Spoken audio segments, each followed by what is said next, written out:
Hey guys, if you're looking to drown your enemies and their best friends in waves of blood and absolutely erase everything on your screen, in this video I'm going to show you how to do that. And on easy mode with only a couple buttons, I'll go over how to set up the controls and of course show you the proper skill rotation. We'll do this after we do an overview of the essentials, build guide below. Let's open up this pit.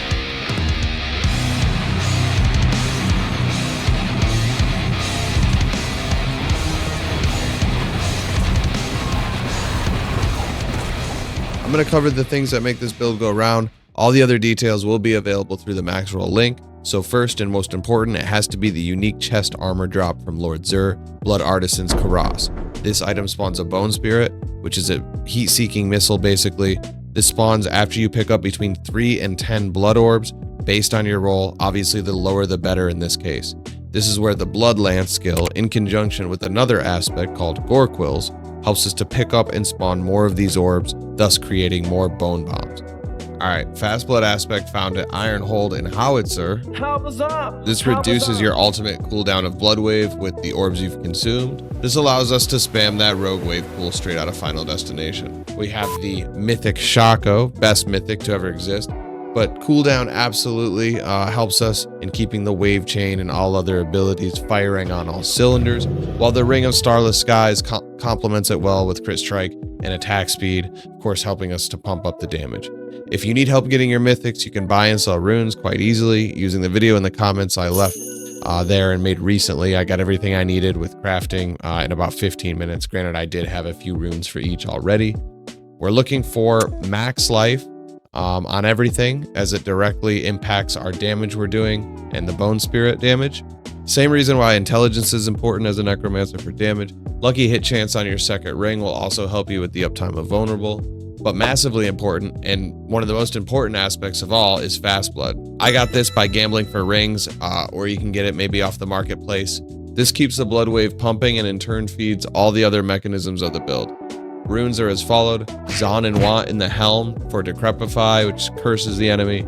Legendary Node will create a nice synergy with that. We'll talk about that in a minute. And then the Tom and the Zal in the Blood Artisan, so the chest piece. Use these to boost max life, boosting damage. Once you have all your legendary temper manuals, apply your tempers based on the guide. Some of the more important ones being blood attack speed, because it allows your blood lance to consume orbs faster. And the other temper is a chance for Bone Spirit to deal double damage for obvious reasons. This is huge for us. Also, there's some ultimate cooldown reduction ones applied as well. Skill tree, we're taking Bone Spirit, Ghastly Bone Spirit, Blood Wave into Supreme Blood Wave. Blood Lance just needs to be enabled. I think you can get that just off the Shaco itself. Ossified Essence, because our Essence is well above 50, so it'll increase bone damage. Blood Mist for emergencies is granted us by the Shaco. Also, just needs to, so you don't need to spec into that. Book of the Dead, we're running no minions and sacrificing all those for crit strike chance, crit strike damage, and vulnerable damage, which is applied to things like the Blood Wave. Paragon, we're looking to get Sacrificial Glyph as we're sacrificing our minions. So that's the first board. Second board, Bone Graft.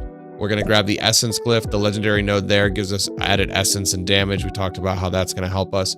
Third, Blood Begets Blood board with the Eliminator Glyph. Legendary node there is 50% multiplier for consuming orbs, and we got plenty of those.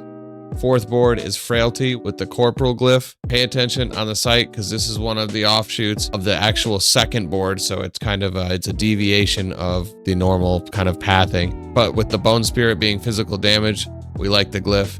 And legendary node has cursed enemies activating, getting wrecked. They're always drenched in blood, they're always cursed. Finally, Flesh Eater with the glyph Amplify. The legendary node being consuming corpses gives us extra damage, and corpse tendrils and corpse explosion.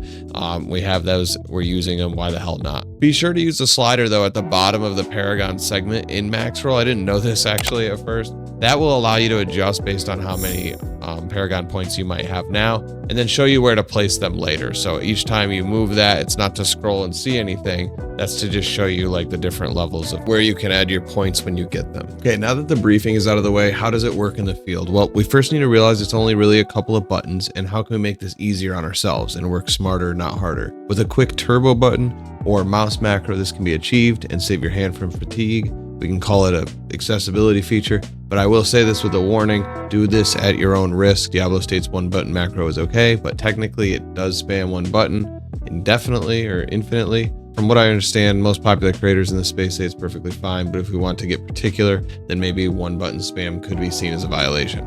I'm using it, saves on fatigue, so that's the hill I'll die on. End of rant. You can very easily just mash the button the old-fashioned way, but it did get old for me. You're just mashing it now.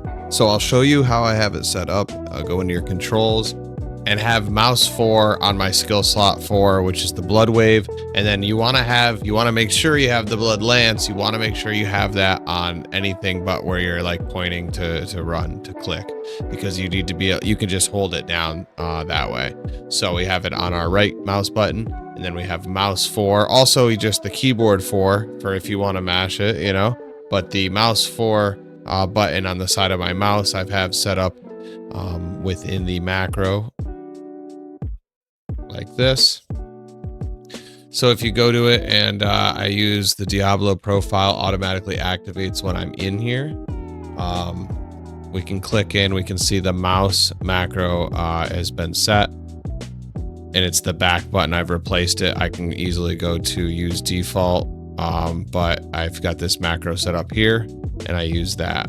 Okay, so the macro itself though is just the back button on repeat or toggled. So once I hit it, it stays on, and it's repeating using the standard delay, 50 milliseconds. Doesn't matter. You just leave it as that. It's just going to hit the button for you. So that's done. So I've saved it onto the D4 mouse profile, and from there, when I'm in the game, I'm easily able to, and if you have any questions, I'll try to answer it.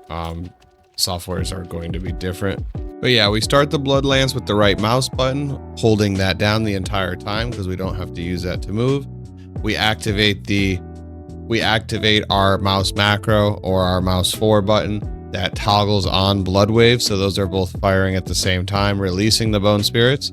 At that point, we can use corpse tendril, corpse explosion, blood mist, or even the blight to, you know, inflict more damage or just, you know, keep ourselves busier. But we can walk, kind of moving forward and then dodging to get to where we need to get, and then toggle off the wave when we're done. So just holding right mouse and toggling on the wave is literally 90% of it.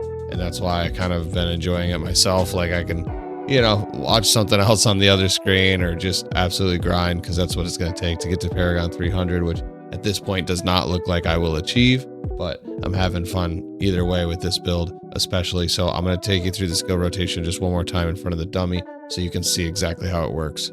This is definitely not 100% or even close to it min-maxed. I do have some decent stuff in here, but in master worked out, but I don't have max rolls on a lot of these things. Pretty close to it, but like people on the market are asking just insane prices because there's nothing to do with gold. So they're asking for like multiple accounts worth of gold for a max aspect. It's just insane to me. So the idea though is we turn our wave on. It doesn't really matter which direction, and we could just start going off with our blood lances at the same time. So those are just firing rapid fire with our attacks, or with our blood attack speed that we've tempered on. And then, yeah, we're just we're blasting. Okay. Anyway, I started. So this is continuous. This will never end. It's just constantly resetting our cooldown for our ultimate, which is the wave. The blood orbs are dropping. So that's just it. That's all you have to do there. It should then operate as such. You can add blight to it, you know, to give a little bit more damage, corpse tendril, and then, you know, of course, corpse explosion, and then blood mist if you get into a situation of some kind where you're getting maybe stunned or, you know, CC'd.